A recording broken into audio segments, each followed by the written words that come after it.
Being accountable to who? Yourself, okay? And the other thing I talk about is personal leadership. Okay? And so you heard Rich, that's what we do. And we're pretty lucky because we get to take and travel around and do that. Well, tonight I've been asked to take and talk about one of my favorite subjects. It's failing forward to success. Failing forward. Now, that doesn't really sound pretty good, does it? Because when we talk about failing, usually somebody says failing's a bad thing. Would you agree? Yeah. Okay, well here I'm going to take and change your whole diametric plan, because whenever you hear me talk about failing, I want you to talk about positive things. Now, I was very, very lucky. I got to be raised by my grandfather, who was a really cool guy. He was way ahead of his time. He had long white hair back in a ponytail. He was really cool. You got to remember, I grew up in the 70s, so I mean, you got to go there, okay? Well, let me tell you, he was really good because in his world, there was never such thing as a failure. There was some opportunities that you didn't do quite well, but his whole thing is you got to take and learn from it. So it was a learning experience. So here's what I want you to do. I want you to match failure with learning experience, positive. Got it? Got it. Okay. Well, let me tell you a good story. Now, see, the wonderful part about traveling around the United States, you get to take and meet a lot of people. And I get to tell stories, and that's usually how I'm introduced as Dick Powell, the storyteller from Largo, Florida. And everybody goes, where is that? But anyway, let me tell you a story. My grandfather raised me, and he had a custom cabinet shop. And every day after school, and I was about your age, I had to come home from school, and I had to clean the whole cabinet shop, which meant clean up all the dust and everything else, but it also meant take down all the tools, take them all apart, and clean them. Now, he was pretty good to me because I got to play with all those big power tools. Anybody like to play with power tools? More power. I liked it. Okay, but it was all good as long as I followed the good safety rules. Well, about this time one year, I got this instrument, and I was really getting ready to take and do some work. My mother had said that she wanted a cutting board because Thanksgiving, she never had a cutting board big enough, and she had been reading the Ladies' Home Journal, and in there she saw a cutting board that was shaped like a pig. Do you remember that one? Well, my mother said she wanted one, and she wanted, about 24 inches by 16 inches. That didn't make much sense to me, because I was a young person cleaning the carpentry shop. Now, if you've ever worked in the carpentry shop, you know there's a whole lot of scrap stuff. And so I went to Grandpa, and I said, hey, Grandpa, I want to take and make Mom a cutting board. And he said, that's all well and good. Go for it. So I went over and I got in the trash bin and I pulled out a piece of 1x8. Now, a 1x8 is really only 3/4 inch wide by 7.5 inches this way, okay? 24 inches long. I thought, I can draw my pig. Well, I drew it all out and it looked really good to me, but Grandpa said it looked like a long, skinny dog.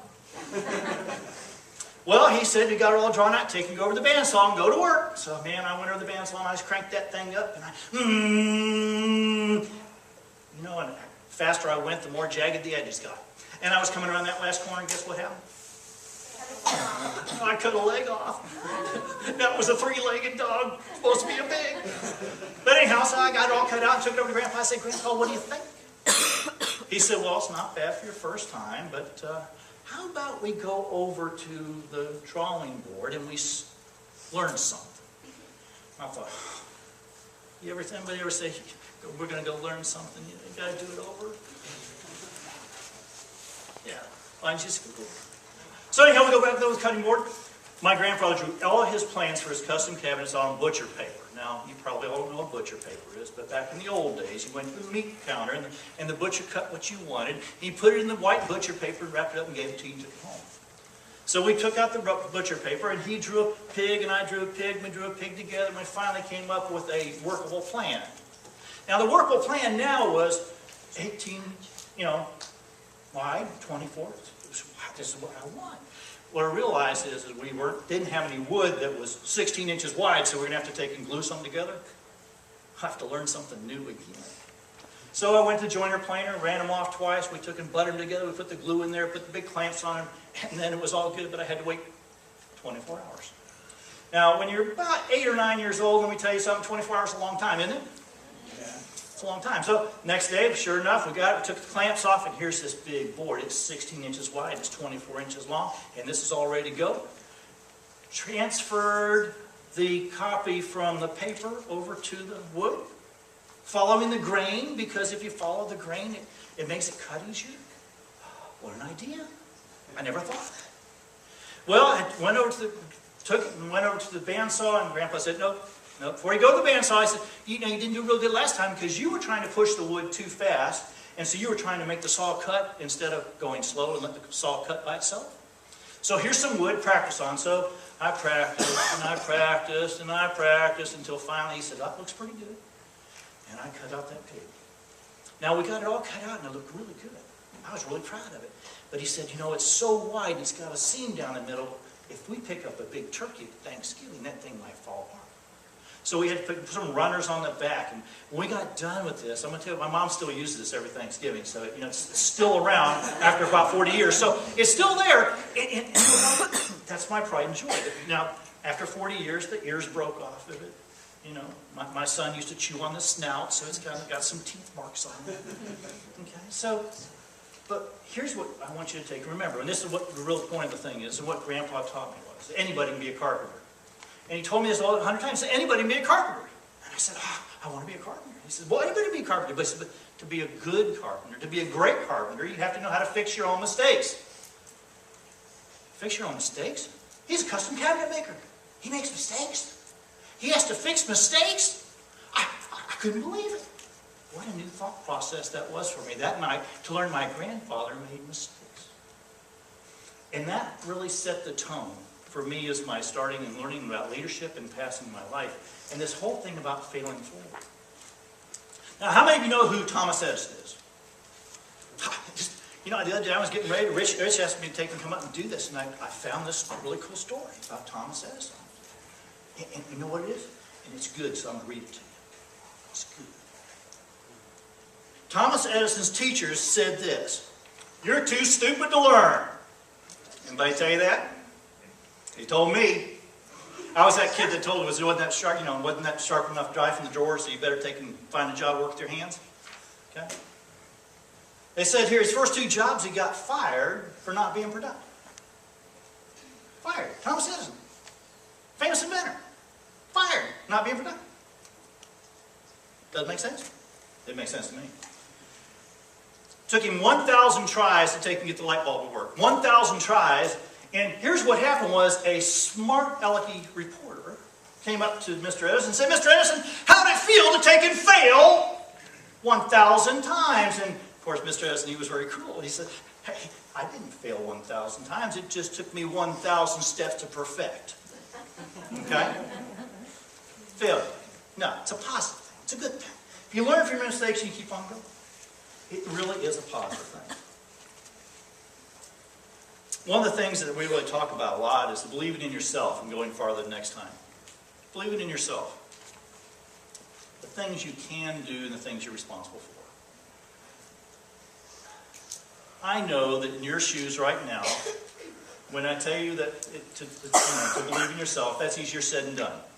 There's lots of things happening in your world right now. And there's a lot of things that are going on. So believe in yourself. Maybe it's not as easy as you think it is. But it really is. When I really started taking believe in myself and I accepted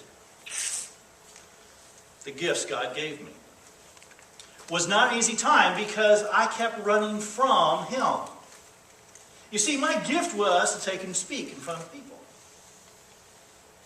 Now, I had been an instructor. I had traveled around the country working in small groups, and I taught a class called High Rescue.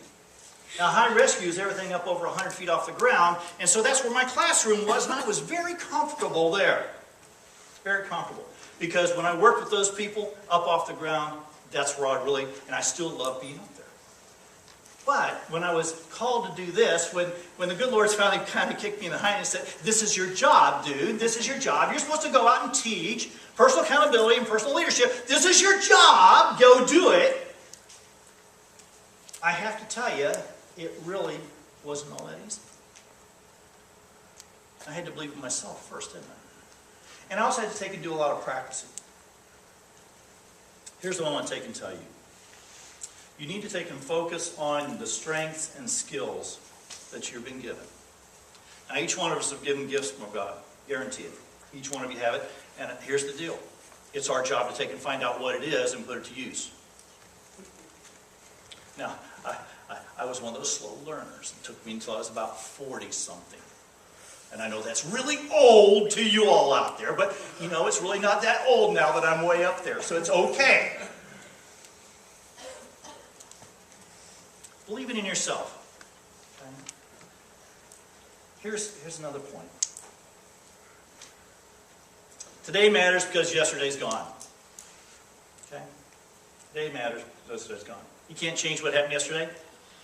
You don't really know what's going to happen tomorrow. You have control over today. Is that true? Yes? Yes. Okay. So when we're starting talking about this, when we start talking about failure, for me anyhow, it was always about these little small people in my head. Now, I don't know if you all have them or not, but their little small voices were the ones who were telling me I couldn't do things. Did you all ever have that happen to you?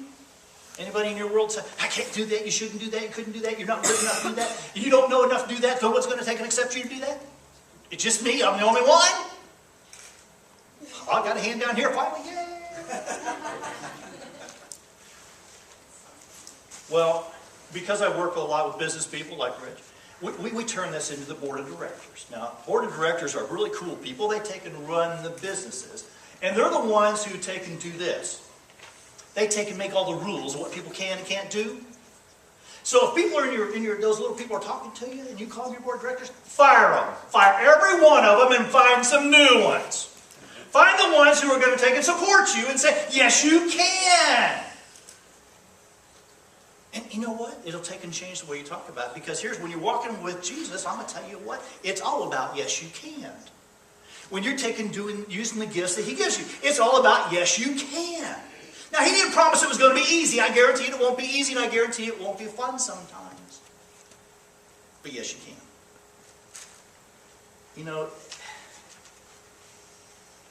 I've been very blessed. I've got a wonderful wife of about 40 years.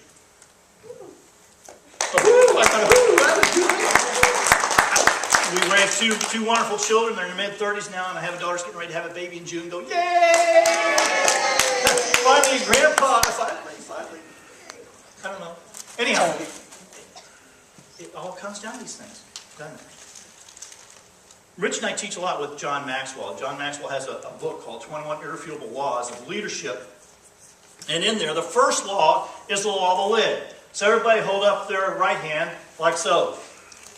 Left hand goes underneath it. Okay, go like this. You guys are really cute. I couldn't pay the crowd to do this anyplace else. All right, now what should take a look at this? Here's what this says. Law of the lid says your potential can never be any higher than your leadership ability. Okay? All right. So if you're not growing your leadership ability, you're never going to go anywhere you were. Now, when I was your age, I was down here. Because I didn't believe in myself. I didn't think I had the potential. Because I was listening to everybody telling me I didn't. Now, I guarantee you, people are going to take and tell you that you can't do something. They're going to tell you that. Okay? I grew up on a dead-end street in the swamp. Grandpa raised me because, you know, I was the fourth kid and no one wanted me. So, hey, I understand. Okay? But the things he taught me got me where I am today. And here's what I want to take and remember. If you just soak this in, okay? Whatever you're doing today will prepare you for tomorrow. You got that? You want to repeat it with me? Whatever you're doing today will prepare you for tomorrow. Now, I'm going to tell you what. That's the truest statement you're going to hear me say all night. Now, I get to come back and talk to you later, so I get more. I get more. I love this one. Anybody ever heard of Oscar Wilde? Probably not. Oh, you have? Oh, yay! Experience, this is what Oscar says. I know him personally, so I talk about Oscar. I'm sure he's dead. He says, experience is the name everyone gives their mistakes. I love that one. Experience is the name they give everyone's mistakes. Hey, I don't make mistakes. Just ask my wife, she'll tell you. She's laughing, she knows. I make a lot of mistakes. But remember what Grandpa said about being a carpenter? You know how to fix your mistakes? First you got to admit them. She's laughing again. She's down here, that's good. Look, here's what I want to take. Failing is a positive word to me. My grandfather was wonderful. He raised me with that failure is nothing more than a learning tool. Every time I fell down, every time I got back up, every time I screwed something up, we fixed it. Every time I didn't take and make the honor roll, we found out why. You know, and it's crazy, isn't it? It's really crazy. In Isaiah 60, I love this part now. Okay, this is a memory one, okay? This is hard. This is really hard. It goes like this. It says, get up. So, get up. Yep. Look up. Link up. What? Link. That's like hold hands. Yeah.